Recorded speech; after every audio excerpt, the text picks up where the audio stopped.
What's up, everybody? I'm Taylor Wilson here today with Zachary Minott. Zachary Minott is an 8-time certified Salesforce architect. As a developer and consultant, he quickly thrived and has become very familiar within the Salesforce ecosystem, given that it's only been 1 year for him being in the game. He's helped many clients from a number of different industries transform and improve the way they do business. As well, he's a CrossFit athlete, loves reading, writing, and not to mention, he has his own blog and loves helping others unlock the potential in IT and in life. Without further ado, I'd love to introduce Zachary Minott. Thanks for that introduction, Taylor. Really appreciate it. Glad to be here.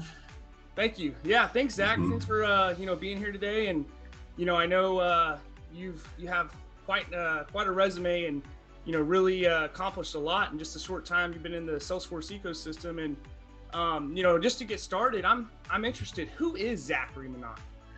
Yeah. So a little bit about my background. I went to college for computer science, and at the same time, I was a Division I athlete for water polo.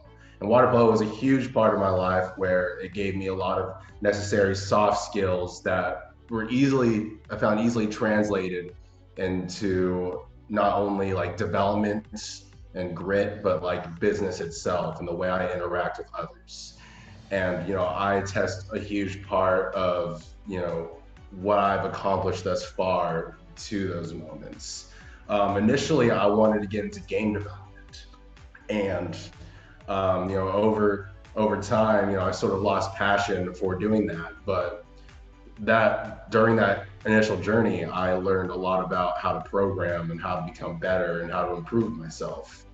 And along with like teaching myself how to build video games and learning, picking up a passion to read books, I eventually worked in 2 startups for game development, left that industry, discovered Salesforce, and immediately fell in love with it. Where at that point, I kind of got sucked into the ecosystem, where like I was studying day and night and ended up getting 4 certifications within 2 months.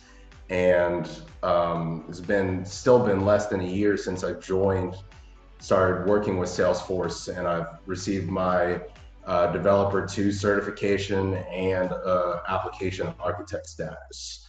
And long-term goal is to become one of the world's youngest ever technical architects. And that's a long shot, but that's part of my vision, it's part of my trajectory. And as Taylor said, or as you said, I enjoy fitness. I don't do water polo anymore, but I trade that off with weightlifting. I still read. I picked up a passion for writing, where I not only talk about the soft skills surrounding programming, but also about philosophy and the things that I learned from the books that I read. Yeah, well, I know you shared before too with, doing water polo and being an athlete, and wanting to be a SEAL as myself. But I think that definitely having that mindset of just going beyond and just kind of not stopping and continuing to improve like you've done is really set an example. And you almost sound like Mark Benioff in a lot of ways, starting out in video game design, and here you are now 8-time certified. So a little bit of background there. I don't know if you met Mark yet, but definitely on your way. So that means a lot to hear that, to be compared to Mark Benioff. That's a long ways ahead. But that'd be the dream, right? Oh yeah. Anything's possible though, right? Hey, anything's possible. Oh yeah. So Zach, what does it mean to go beyond? I know that you're working, with one of the top cloud computing consulting firms in the world here at Revelent Group, and just being a Revel, what does that mean to go beyond? Yeah. So for me, you come in and their base expectations of you, right? You go into Revelent, they want you to get 2 certifications, and to really go beyond is to take that extra step beyond expectation. You're like, okay, like what more can I do? What can I make myself do to stand out? Like I have this baseline that I'm working with. How can I take this another step? How can I go another level? And it's sort of just, constantly reaching beyond what's expected of you and doing just a little bit more without, giving up or giving into fear or, giving into any of those external factors that keep pushing you back.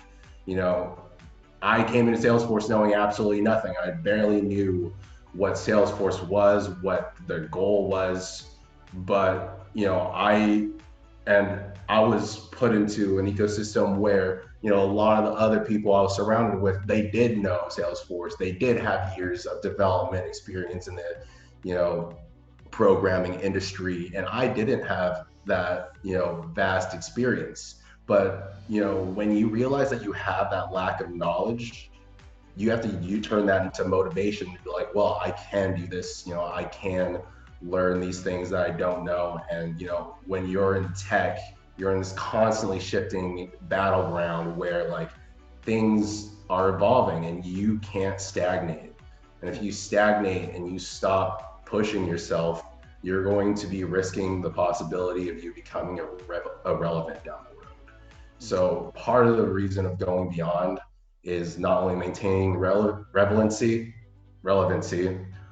but also establishing yourself as an authoritative figure and someone that other people can put their trust in, and they can depend on you in providing them the most value. And a lot of the work I do, I find it extremely meaningful because not the fact that I'm like not because I love programming, but I love the value I generate. And what's important for anyone out there who's listening is that you have to focus on value. And when you focus on value, your work becomes meaningful, and you could tether that value you create to your higher purpose in life and why you do this thing. And when you have your why, you just become more motivated to get things done. Yeah, no, absolutely. I think that that's huge. And what was it? Why did you choose IT? Yeah, so if go back to like when I was a kid, my dad was a software engineer who would receive schematics from airplane parts and sort of program and design them out. And that's was sort of my initial introduction into tech. His work with Boeing and his consulting career. And ever since I was a little kid, I was like, I kind of want to do that. That's interesting to me. And it was never about the money. It was never because like, oh, I love video games, like I think I'll be good in this. It was because like I had that deeply seated desire to want to build things and want to create. And programming was a great way to do that because you have the power to create things out of absolutely nothing. No raw materials, but lines of code on a computer and your own thoughts. And that's why I wanted to get into game development. You become a world builder. And upon further exploration, and once I learned more about programming in college, I realized that like, oh, there's so many different things I can do with this.